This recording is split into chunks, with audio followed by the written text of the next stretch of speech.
My name is Danielle Carver, and I was 36 the year my family taught me what they thought a life was worth. I was standing in the cemetery, boots in the wet grass, two fresh plots in front of me, when the phone started buzzing in my coat. My husband, Tom, was in one. My daughter, Lily, was 6. She was in the other. My parents and my brother had skipped the burial entirely. They called it a trivial event not worth attending, then flew to Hawaii together the very next morning. 5 days after I buried my whole world, my mother called. Not to grieve with me, to ask for money. And what she said next is the reason I will never call her mom again. Welcome back to Calm Drama Stories, where ordinary women face impossible families and answer with quiet strength instead of noise. If a story ever made you feel a little less alone, you're in the right place. So pull up a chair, drop a comment, and be sure to subscribe, because this one starts at the worst week of my life and ends somewhere I never expected. These days I wake at 4. The house is dark behind me when I cross the gravel, and I don't turn the kitchen light on anymore, because there's no one in there to see it. The first thing I touch every morning is cold metal. My rig keys. They warm up in my hand by the time I reach the lot, and the cab smells like diesel and old coffee. And for about 20 minutes before the sun comes up, that smell is the only thing that feels like mine. I drove long haul for 11 years before any of this. Men at the truck stops used to assume the owner was my husband, and I used to let them, because it was easier than explaining. Tom thought that was the funniest thing in the world. He'd order pie and watch some dispatcher hand me a clipboard meant for him, and he'd wait, grinning, for the moment the man realized the boss was the woman with grease under her nails. I keep his coffee mug in the cab still. I don't drink from it. I just like knowing it's there, riding shotgun, the way he used to. People think grief is loud. Mostly it's just a lot of small mornings where you reach for someone and your hand closes on nothing. By the cabin door there are still 2 pairs of small rubber boots, yellow, lined up where Lily left them. I haven't moved them. I tell myself I will, and then another 4 o'clock comes, and I don't. 11 months ago, I still had a family to come home to. I want to tell you how I lost them, but first I have to tell you how the people who shared my blood decided they had somewhere better to be. It rained for 3 days that spring. The kind of rain that turns a creek into a wall of water in 20 minutes. I was 500 miles east on a refrigerated run, hauling produce I no longer remember, when my phone lit up at a fuel island in Ohio. Tom had picked Lily up from her grandmother's early because of the weather.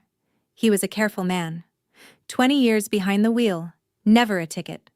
The kind who slowed down for yellow lights when the truck behind him laid on the horn. He took the county road home because the highway was flooding. There's a low-water crossing out past the Henley farm, a little concrete dip where the creek runs under the road. On a dry day you'd never think about it. That day the water came up over the crossing while they were on it. They found his truck a quarter-mile downstream, wedged against the cottonwoods, 2 days later, after the water finally dropped. I'm not going to describe the rest. Some things aren't for telling, and Lily was 6, and she deserves better than to be a sad detail in a story. What I'll tell you is that I drove home in 9 hours flat. No sleep. Both hands shaking on the wheel, doing math the whole way. If I'd turned down that run, if I'd been home to drive them myself, if I'd taught Tom to fear that crossing the way I did. I got back to a town that already knew before I did.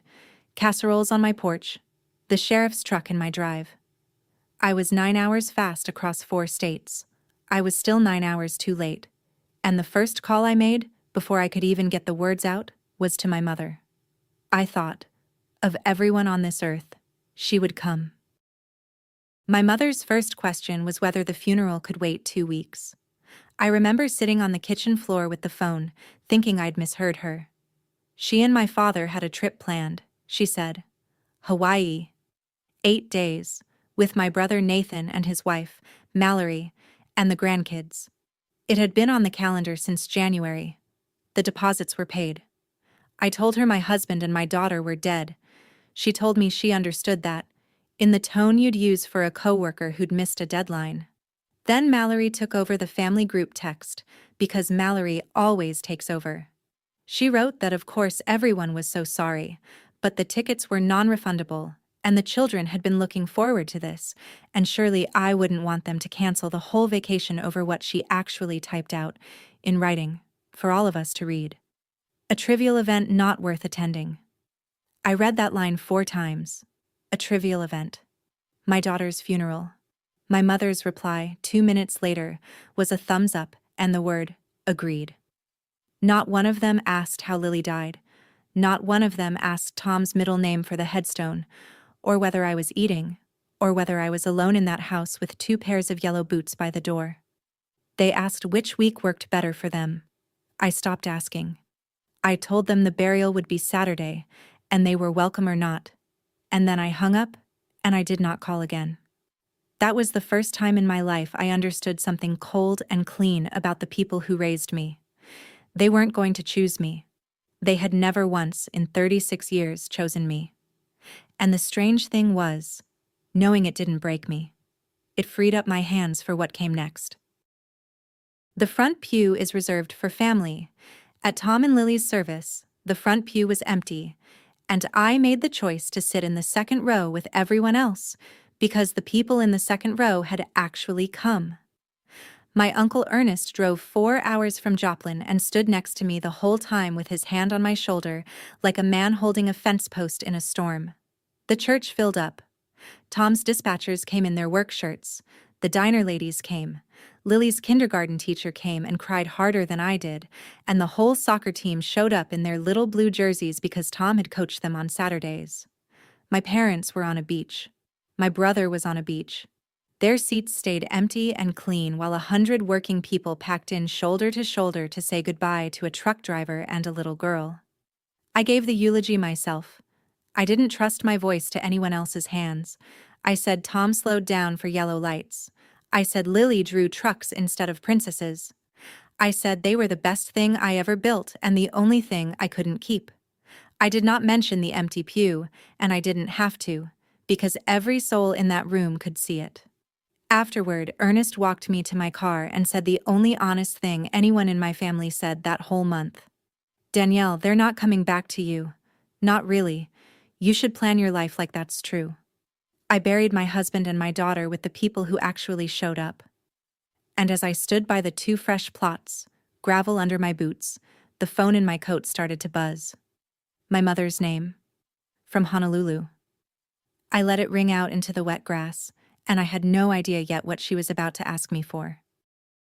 5 days later, she got me on the phone, because I finally answered out of pure exhaustion. There was no, "How are you?" There was no, "I'm sorry, I missed it." There was wind, and an airport announcement in the background, and my mother's voice going straight to business like a woman calling about a late invoice. "Danielle, we need to talk about the money." I sat down. I asked what money. She said the $40,000. Her tone said I should already know. Then she told me Nathan's dealership was in trouble, that the family needed to pull together, that I had to understand the bigger picture. And when I didn't answer fast enough, she said the line I will hear in my sleep for the rest of my life. "We can always make more money, Danielle. We can't make more family." She said it to me, to the daughter whose family was in the ground because they wouldn't fly home. She said it from the Honolulu airport, with sand probably still in her shoes, asking me for $40,000 to save the son who'd been lying on a beach while my little girl went into the earth. I held the phone away from my face and looked at the 2 pairs of yellow boots by the door. I thought about how a person can use the most beautiful word in the language, family, as a crowbar to pry money out of someone they just abandoned. I came very close to laughing, and very close to something worse. Instead, I asked her one quiet question. "What $40,000 do you think is yours?" There was a pause on the line, the kind of pause that tells you someone has already decided what they're entitled to, and just hasn't said it out loud yet. And in that pause, I started to understand exactly what they thought they were owed, and exactly how wrong they were. "Here's the $40,000. 4 years back, before any of this, I wanted to stop driving other people's freight and buy my own rig. A good used tractor ran me about 90 grand. I'd saved most of it the hard way, but I was short, and Tom and I needed a bank loan to close the gap. The lender looked at my down payment and asked where 40,000 of it came from, because that's what lenders do. It had come from my parents. Years earlier, they'd handed it to me, in front of Nathan, at a Christmas where they were feeling generous and important, and they'd called it a gift toward my future. The bank doesn't take your word for that. When part of a down payment comes from relatives, the lender makes the relatives sign a letter. It's a real document. It states the money is a true gift, that no repayment is expected, that it isn't a loan and never was. I didn't think twice about it then. I drove the paperwork over to my parents' house myself, sat at their kitchen table, and watched my mother and father each put their signature on that letter so I could buy my truck. Then I filed it away with my loan documents and forgot it existed. The way you forget a thing you'll never need until the day you need it more than anything you own. My mother had forgotten it too, or she'd decided it didn't count anymore. Because now, 4 years later, with Nathan sinking and my whole life buried in the cemetery, she'd reclassified that gift in her head. It wasn't a gift now. Now it was an investment. And an investment, she figured, was something a family could demand back whenever it pleased. She had no idea what was sitting in my filing cabinet. Nathan called the next day to finish what my mother started. My brother is 33 and has spent his whole life being the responsible one, which mostly meant being the one my parents bankrolled. He'd opened a car dealership 2 years back, with money he didn't really have, and now the floor plan loans were eating him alive and the lot was full of trucks nobody was buying. He didn't ask about Lily either. He led with the dealership, then with the family, then with the part that told me everything. "Look, Danielle, you're alone now," he said. "What do you even need it for?" I let that sit in the air. You're alone now. As if my husband and daughter were a budget line they'd helpfully zeroed out for me. As if grief came with a refund. Then Mallory texted, because Mallory cannot let a silence stand. She wrote that family money was a shared pool, that I'd taken from the pool once, and it was someone else's turn now, and that frankly, my attitude was hurting everyone. Shared pool. I'd repaid my parents' generosity 100 ways over the years, but you can't repay people who keep moving the line. The worst part wasn't the asking. The worst part was learning, from a cousin a week later, that they'd already been telling the whole extended family their version. That poor Nathan was struggling, and selfish Danielle, sitting on her trucks, wouldn't lift a finger to help her own blood. They'd built the story before I even said no. They just needed me to play the villain in it. I decided right then I wasn't going to argue with their story. I was going to outlast it. I want to tell you I never wavered. I'd be lying. There's a thing I do, a thing a lot of you do, where I'd rather carry the whole weight myself than make a scene. I've been the one everyone leans on since I was 9 years old, packing Nathan's lunches because our mother was tired. So one night, a week into the calls, I actually sat down with my checkbook. $40,000 would empty my cushion, but it would make the phone stop ringing, and some exhausted animal part of me just wanted the noise to end. Ernest caught me at it. He'd taken to dropping by, fixing things that didn't need fixing, sitting in Tom's chair so it wouldn't be so empty. He saw the checkbook open on the table and he didn't yell. He just said, "You'd really write that, wouldn't you? You'd pay them to keep skipping your funerals." And I put the pen down because he was right. I wasn't scared of being called ungrateful.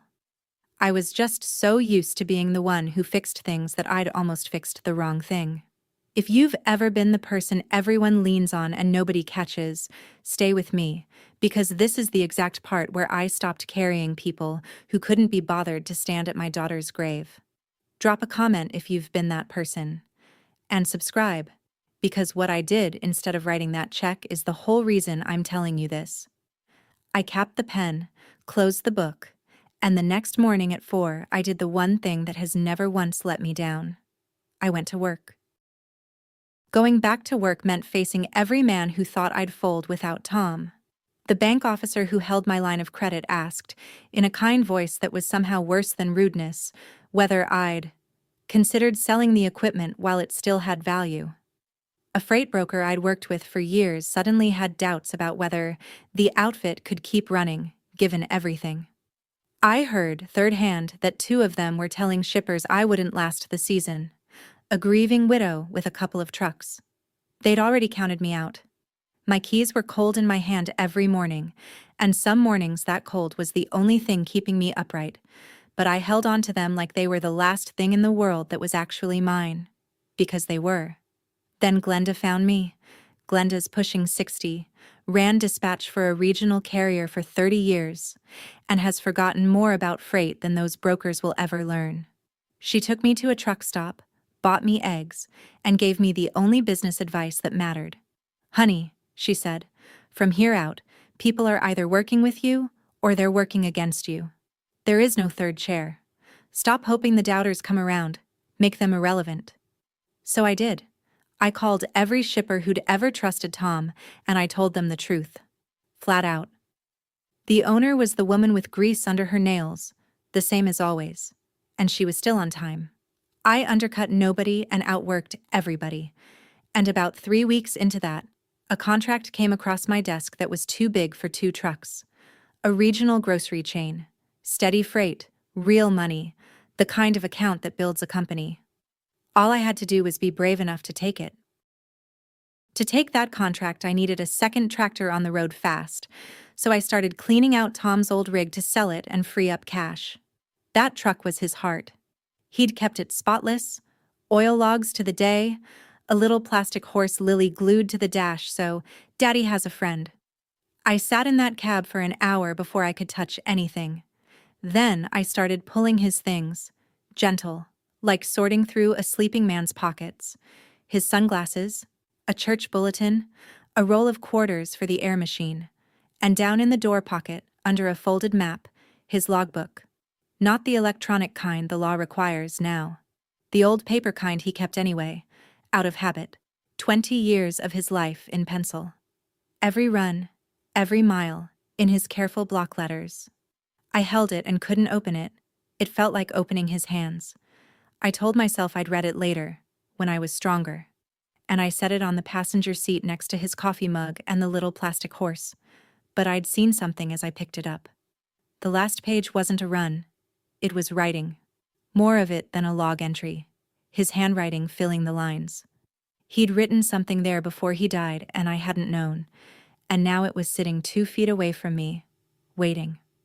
I drove home with it on the seat like a passenger. I want to be honest with you. I was afraid of that page. Some part of me already knew that whatever Tom wrote on it was going to change what I did next, and I wasn't sure I was ready to be changed. It took me 3 more days to open it. While that logbook sat unopened on my kitchen table, my family went to work on my name. Mallory ran the campaign, because Mallory treats family like a marketing account. The texts came daily, reminders of everything my parents had done for me, a guilt trip dressed as concern, asking if I'd gotten help for how bitter I'd become. She forwarded me a photo of Nathan's kids, captioned with a line about how they might lose their house, as if their house and my dead daughter belonged on the same scale, and she worked the relatives hard. My cousin Renee called and told me what was circulating, that I'd come into money and turn my back on the family. That grief had made me cruel, that my parents were heartbroken by my coldness, the same parents who'd been snorkeling while I picked out a child-sized casket. They'd flipped it completely. In their telling, they were the wounded ones, and I was the villain who wouldn't help her struggling brother. For about a day it made me sick, because a lie repeated by enough mouths starts to feel like weather, like something you just have to live under. Then it made me clear. They weren't going to stop on their own. People who rewrite the story to make themselves the victim never volunteer to put the pen down.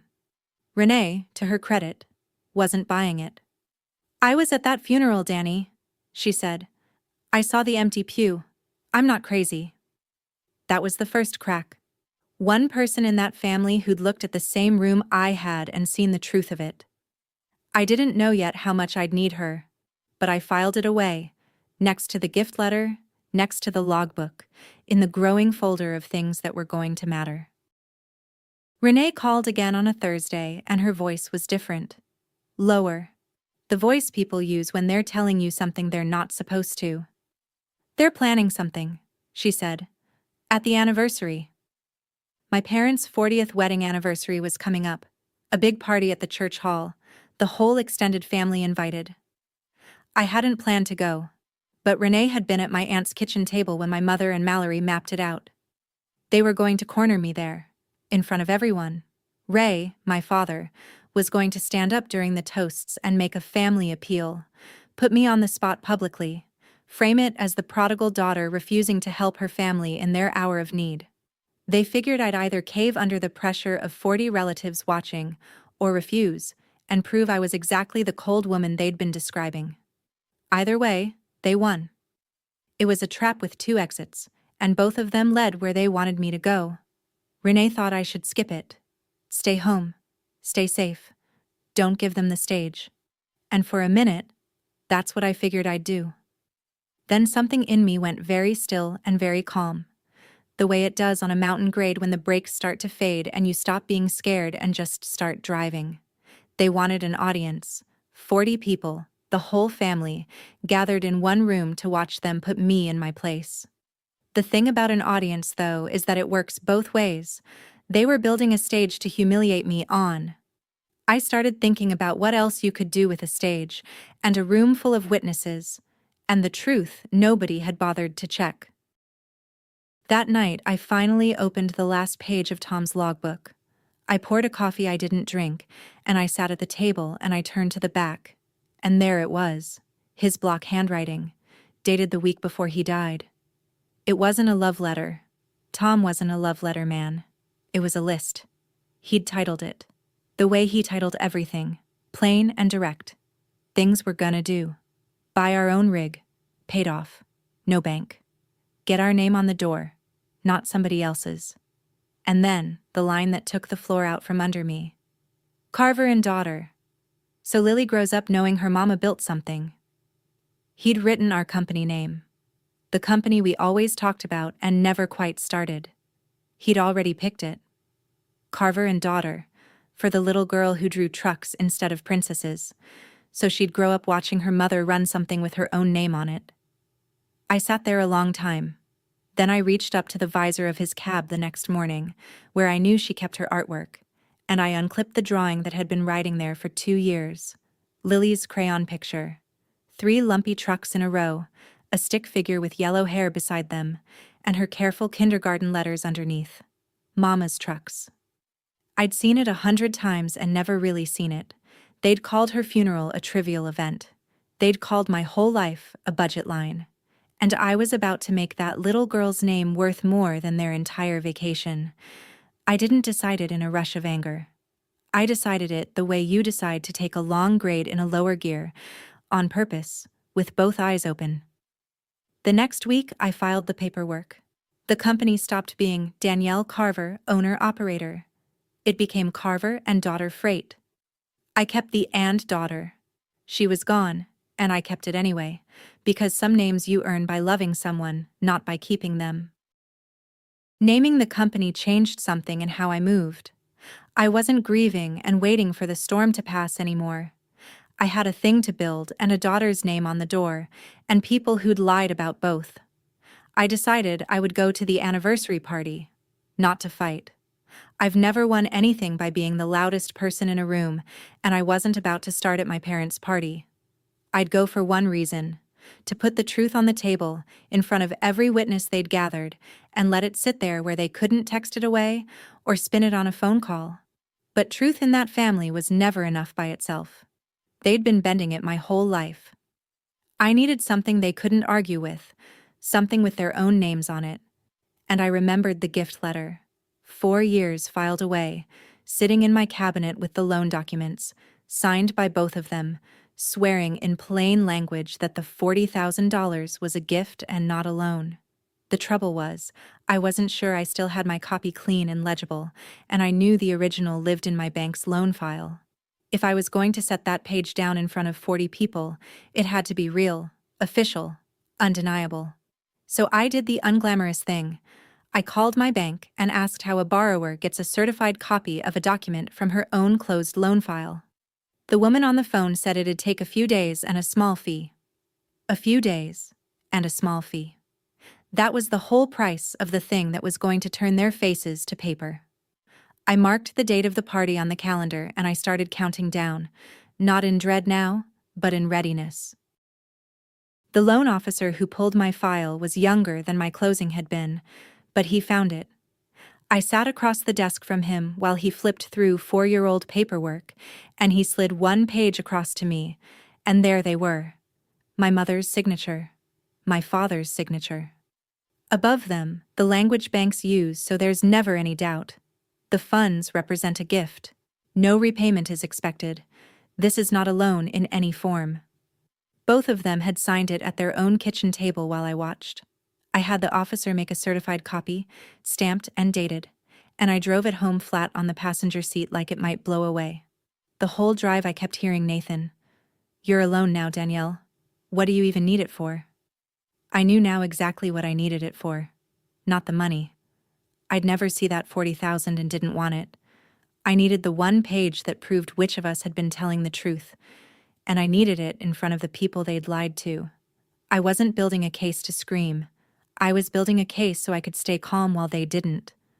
That's the part nobody tells you about getting even the right way. The strongest thing in the room is never the loudest voice. It's the quiet person with the document. If anyone in your life has ever made you doubt what you plainly remember, here's what 11 years of paperwork taught me. Write it down, keep the page, file the proof. Subscribe, because the next part is the one I waited 11 months for. I put the certified copy in a plain folder, set it by the door next to my keys, and I waited for Saturday. While I waited, the company grew. I took that grocery contract, and to cover it I bought a second tractor, then leased a third when the freight kept coming. I had drivers now. Real ones, good ones, men and one woman who'd left bigger outfits because I paid fair and didn't lie. We painted the trucks. Deep green, with the name in clean white letters down both doors, the same on every rig. Carver and Daughter Freight. And under it, small, where you'd only notice if you looked, I had them paint Lily's 3 lumpy crayon trucks, traced exact from her drawing. The first time I saw all 3 rigs lined up at the yard with her artwork on the doors, I had to sit in my truck a while. That broker who'd doubted I'd last the season called to ask if I had capacity for his overflow.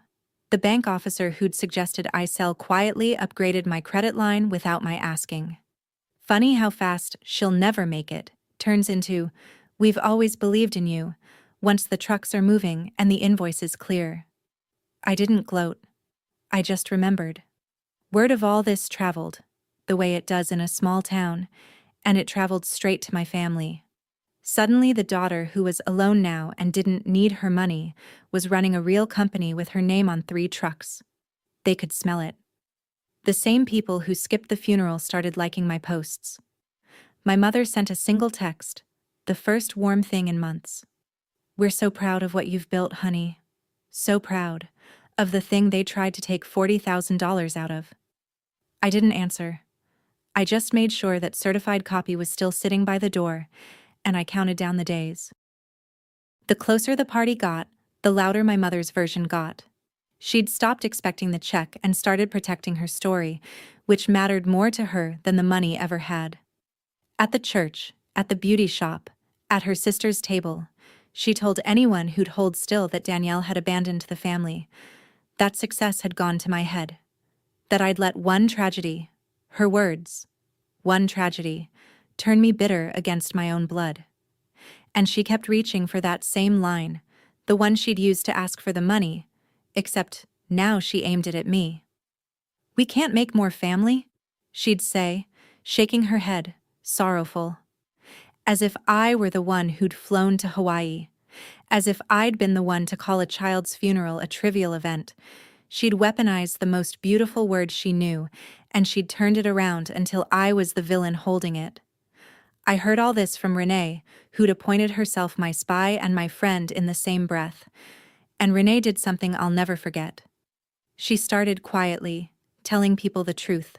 Not arguing, not making scenes. Just, when someone repeated my mother's version at the grocery store, Renee would say, "Mild as milk."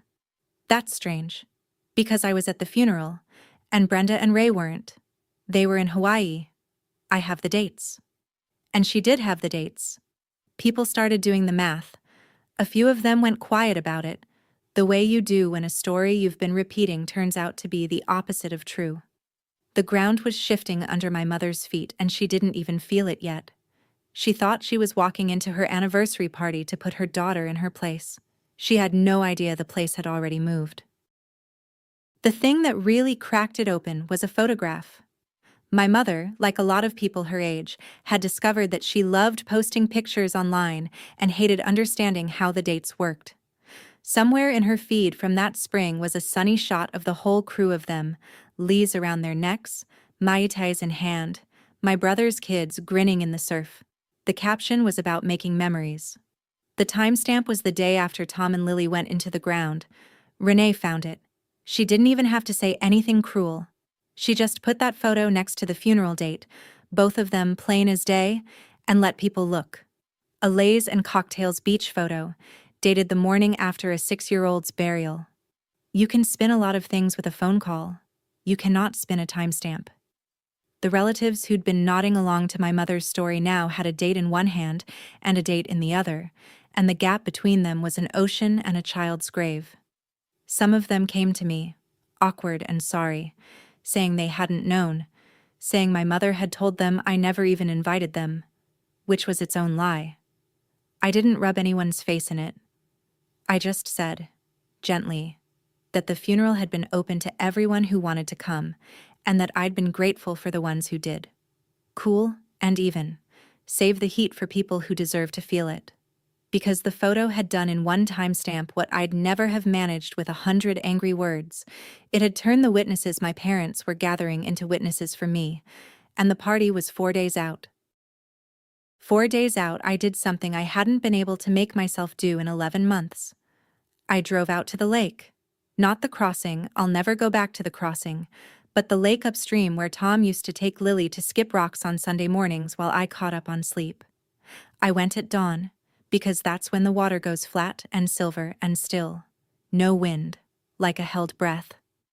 I'd been avoiding it the way you avoid a sore tooth, sure that standing there would break me clean in half. It didn't. I sat on the bank with my coffee, the real cup, not Tom's, and I talked to them a while. I told Lily about the trucks with her drawing on the doors. I told Tom I'd named the company. I told them what I was about to do, and I asked them, out loud, whether I was doing it for the right reason. And sitting there in the quiet, I got my answer. I didn't want my parents ruined. I didn't want Nathan's kids to lose their house. I'm not built to enjoy other people's wreckage, even theirs. What I wanted was simpler and harder. I wanted it on the record. I wanted 40 people to know what was true, so that the next time my mother called my daughter's death a trivial event, there'd be a room full of folks who knew better. I didn't want revenge. I wanted the truth to stop being optional. Turns out, for people like my family, those two things feel exactly the same, and I'd stopped being responsible for how the truth made them feel. The water stayed flat and silver. For the first time, standing there didn't break me. It set me level. The night before the party, Ernest came by. He'd heard what was coming, the way everyone in a family eventually hears everything, and he offered to stand up with me. To be in the room, to back me, to make sure I wasn't alone against all of them. It was a good and loving offer, and I told him no. Not because I didn't want him there, because I'd finally understood that I didn't need a shield. A shield is for someone who's about to lose. I wasn't going in to lose. I was going in with the truth, and one certified page, and the calmest hands I'd had in a year. Ernest, I said, if I bring a bodyguard, it looks like a fight. I'm not going to fight them. I'm going to tell 40 people something true, and then I'm going to leave. He looked at me a long moment, then he nodded, the way he had at the funeral, like a man who knew when to hold the fence post and when to let it stand on its own. Your daddy never had your spine, he said. Neither did your brother. I took that as the compliment it was. After he left, I laid out my clothes for the next day, plain and dark, nothing fancy, because I wasn't dressing to win anybody over. I put the certified copy of the gift letter in my coat pocket, one folded page, and I set the coat by the door. 40 years of marriage, $40,000 they wanted back, and I was bringing exactly one page to the party. I slept better that night than I had since the funeral. When you finally know what you're going to do, the fear has nowhere left to live. The church hall smelled like coffee and carnations and 40 years of potluck. They'd done it up nice.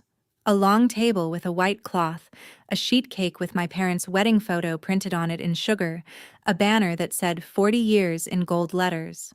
About 40 relatives, which I noted with some grim amusement.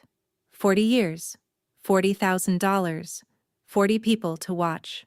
My mother saw me come in, and her face did a complicated thing, surprise and triumph at once, because she hadn't been sure I'd show, and now that I had, she thought I'd walked into her trap. Mallory air-kissed me. Nathan wouldn't meet my eyes. I got a paper plate of cake I didn't eat, and I waited, because I knew what was coming. And a calm settles over you when you're the only person in the room who knows the script. They got through the toasts. Then my father stood up, tapped his fork against his glass, and the room went quiet for him. And I watched him decide to do it in front of everyone. He thanked them all for coming. He talked about family, about sticking together, about how times got hard and family was supposed to step up. And then he turned, slow, deliberate, to me. Some of us, he said, have been blessed and have forgotten where the blessing came from. We helped Danielle when she had nothing. $40,000. And now that she's done well, she won't lift a finger for her own brother. A murmur went through the hall. Mallory, right on cue, added her line, sweet as poison, just loud enough. It's a shame. We even missed that funeral for family, and this is the thanks. A trivial event. She'd actually called it that again, in different words, in front of everyone. The room turned to look at me. My mother sat with her hands folded, certain she'd won, and I set down my paper plate, and I stood up. I didn't raise my voice. That's the first thing I want you to know, because it's the thing that mattered most. 40 people were braced for a scene, and I gave them quiet instead. And quiet in a loud room is the loudest thing there is. Dad, I said, you're right that you gave me $40,000. Let's talk about that. But first, let's talk about the funeral, since Mallory brought it up. I reached into my coat and I took out a single sheet of paper, and I unfolded it slow, and I laid it flat on the white tablecloth next to the wedding cake. It was a printed timeline, plain dates. This is the day my husband and my daughter were buried, I said, and I pointed. And this, I moved my finger an inch, is the date on the beach photo Mom posted. 1 day later. Lays. Cocktails. Making memories, the caption said. I looked up. You didn't miss the funeral for family. You skipped a child's funeral for a vacation, and then you flew home and asked the grieving mother for $40,000. The room had gone very still. My father's mouth opened and shut. My mother's certainty was draining out of her face like water out of a sink. And then Nathan did what loud people always do when the quiet person won't flinch. He exploded. He came up out of his chair, red-faced, shouting that I was twisting things, that the dealership was failing, that I owed this family, that I was selfish, alone, bitter, all of it.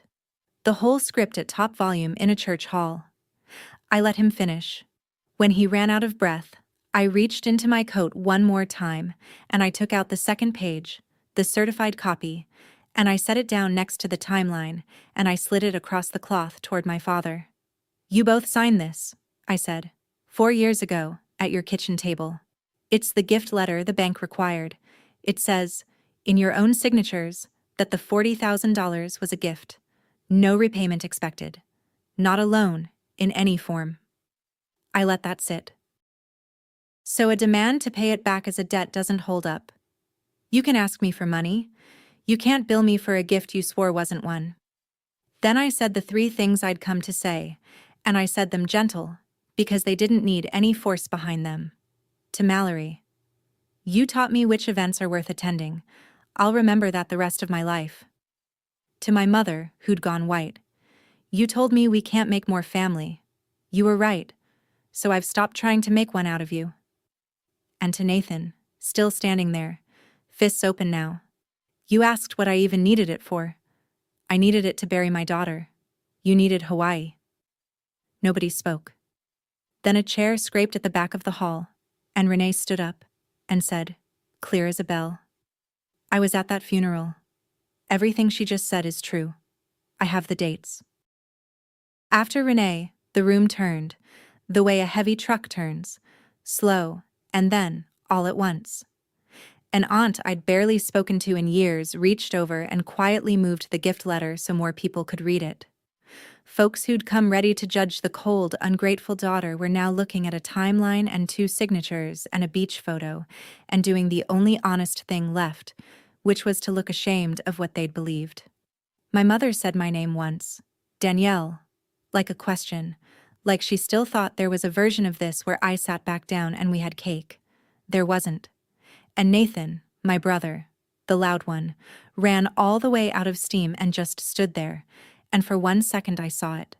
The real thing under all the entitlement. He was terrified. He was going to lose the dealership and maybe the house, and his kids would feel it, and he'd gambled the whole family on bullying me into covering it, and now the family was looking at him instead. Danny, he said, quiet for the first time. I'm scared. And I believed him. That was the closest thing to honest any of them had offered me in 11 months, and I felt the old reflex twitch, the one that's packed his lunches since he was a baby. But he still hadn't said he was sorry about Lily. Not once. Not her name, not that day, not the empty pew. Scared for himself? Never sorry for me. So I picked up my 2 pages and I folded them back into my coat, and I said the truest thing I had left. I hope you figure it out, Nathan. I really do. But you're going to have to figure it out without me. Then I walked out into the parking lot, and the air was clean and cold, and I could breathe. The story that I owed them $40,000 died in that hall and never came back. They could have asked me for help, the way anybody can ask anybody. What they couldn't do, after their own signatures sat on that tablecloth, was keep calling it a debt I'd walked out on. You can't collect on a gift the giver swore was a gift, and the relatives who'd been ready to chip in for Nathan's repayment quietly closed their checkbooks once they'd seen the dates. The dealership folded that fall. I heard about it the way I hear about all of them now, secondhand, from Renee, with no feeling in my chest one way or another. I went no contact with my parents and my brother. Not with a dramatic letter, not with a blow-up. I just stopped picking up, and after a while they stopped calling, and the quiet that came in behind them was the most peaceful thing I'd felt in years. I kept the people who showed up.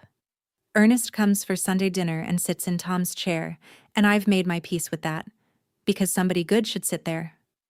Renee and I talk every week. Glenda's semi-retired but still answers when I call with a freight question. Carver and daughter runs 5 trucks now, all of them deep green, all of them with 3 lumpy crayon trucks painted small on the doors where you'd only notice if you looked. People notice. Drivers ask about it at the truck stops, and I get to say her name out loud. Lily, my daughter. She drew that, and her name gets to live on the side of a truck rolling down every interstate Tom and I ever ran. I moved the little yellow boots. Finally. Not far. Just to a shelf, where I can see them and still get out the door at 4. And on a Sunday this spring, almost a year out, I drove back to the lake at dawn with a fistful of wild daisies, the flat silver water and no wind, and I left them on the bank for the 2 people who actually built me. The water didn't break me this time either.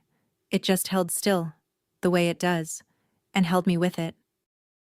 I don't reach for my phone out there anymore. There's nobody on it I'm waiting to hear from. I've got the people who came when there was nothing in it for them, and I let go of the ones who only showed up when there was. That's the whole trick, it turns out. That's the entire thing. Family isn't the people who share your blood. It's the people who show up when there's nothing left to gain, and the ones who walk away the moment there is. That's my story. A funeral they called trivial, a vacation they couldn't cancel, and one page they signed and forgot. If someone keeps asking you to carry them while they skip your hardest days, let this be your sign to set the page down. You don't owe a debt you never signed for. Share this with someone who needs it tonight. Tell me in the comments who actually showed up for you, and hit subscribe.